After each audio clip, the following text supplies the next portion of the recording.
dëgjuar ungjillin e shenjtë, Zotit Perëndison, le t'i lutemi.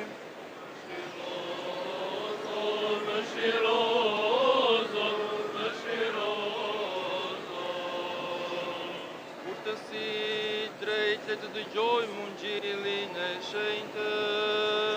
Paqe të gjithëve.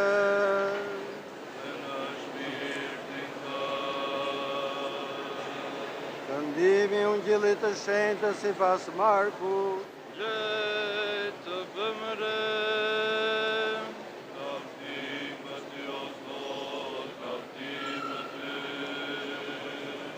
Edhe si shkoi e shtuna Maria Magdalena dhe Maria Jakobi dhe Saloma, blen era që të vinë e ta lyen Jesui.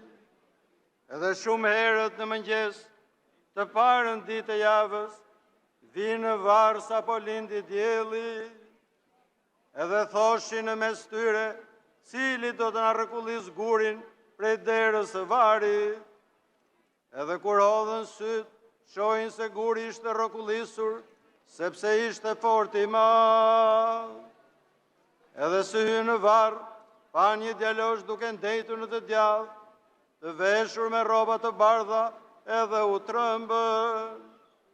Po ai thot atyre, mos u trembni, kërkoni Jesu Nazaretasin që u kryqëzua, unë gjallë nuk është këtu, ja vendi ku e vunë.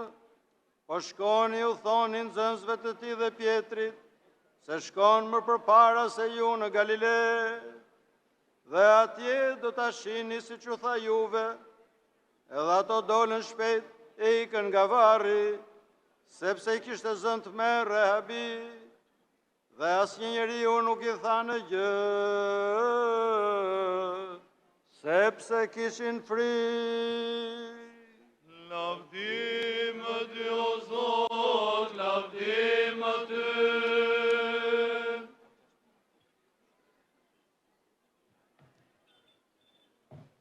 Le të ndalemi në fjalët e para që tha Krishti u ngjallur kur u shfaq para nxënësve të tij. Ai nuk u tha atyre fitore, as lavdi dhe as pushtet, po u tha në ju.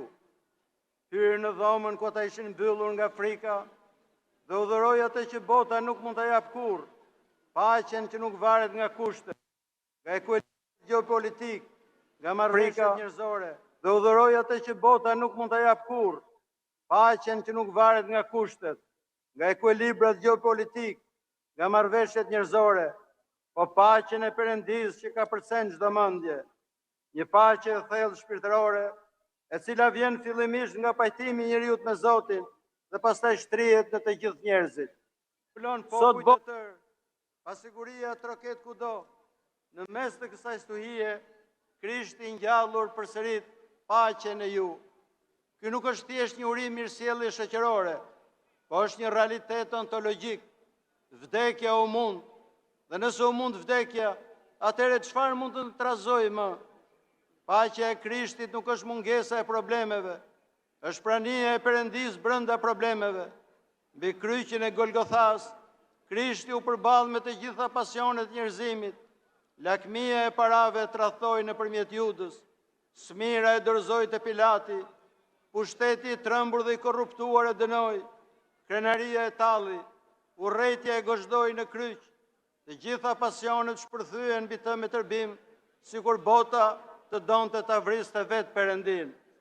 E megjithatë, në kryq, pikërisht atje ku lëgësia mendoi se triumfoi, Krishti nuk kërkoi hakmarrje, ai thirrri: "O atë fali ata, sepse nuk dinë ç'bëjnë." Me këto fjalë nuk mundi thjesht vdekjen, mundi rrethin vicioz të lëgësisë, mundi logjikën e hakmarrjes që ushqen çdo luftë, çdo rrejtje, çdo përplasje të errët në histori. Ngjallja dëshmon se dashuria është më e fortë se vdekja, se falja e shkatërron të keqen, ndërsa hakmarrja e shumë fishon atë. Krishti i ngjallur nuk erdhi të ndëshkojë kryqëzuesit e tij, erdhi të shpëtojë e të paqtojë. Dhe kjo është fitoria më e madhe në histori.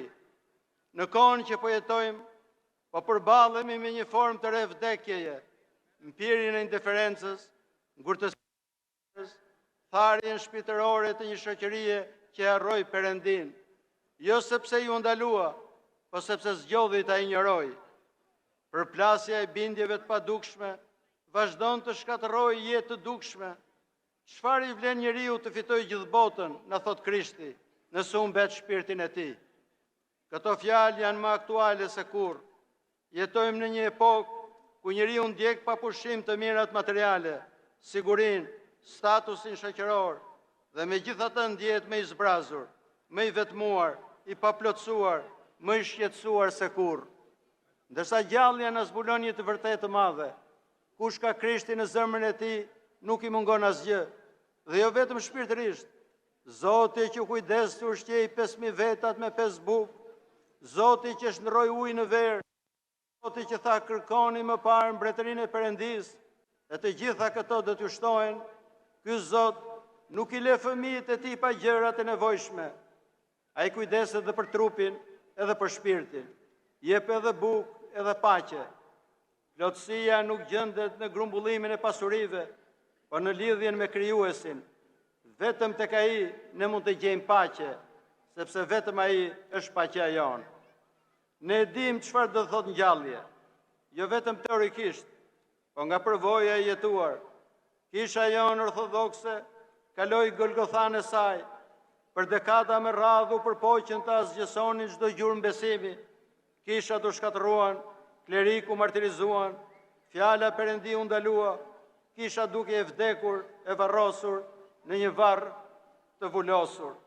E megjithatë u ngjall, guri u rrokullis, besimi lulëzoi përsëri nga rrënoja, kishat u rindërtuan, komunitetet u rikrijuan, që nuk ishte arritje njerëzore, ishte fuqia e Krishtit të ngjallur që vepron brenda historisë nëpërmjet të zgjedhurve të tij. Kisha bën thirrje përsëri për ngjallje, këtë herë për ngjalljen e çdo shpirti. Krishti i ngjallur qëndron sot përpara nesh, siç qëndroi përpara Thomait, dhe na tregon plagët e tij, nuk i fsheh, nuk i heq, i mban përgjithmonë mbi vete si dëshmi e prije.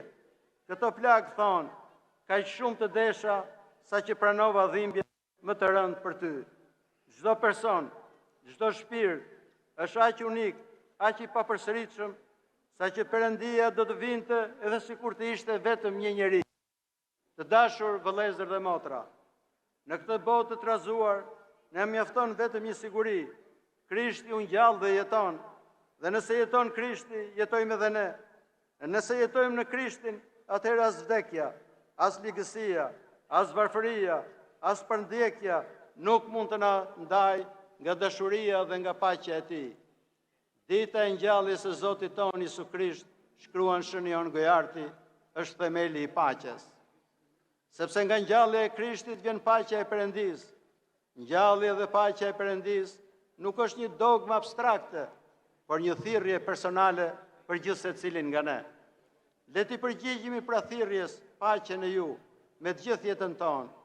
Le të bëhemi ne vetë paqebërës në një botë që po shkatërrohet nga urrëtia, nga lakmia dhe nga egoizmi.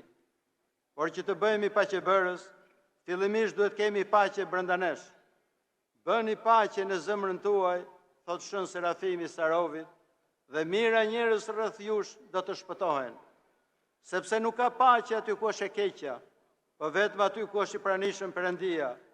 Le ta gjejmë këtë paqe të Perëndisë në zemrat tona dhe pastaj ta përhapim atë kudo, së bashku me lajmin e gëzuar se Krishti u ngjall dhe i dhuroi botës jetën dhe paqen e përjetshme.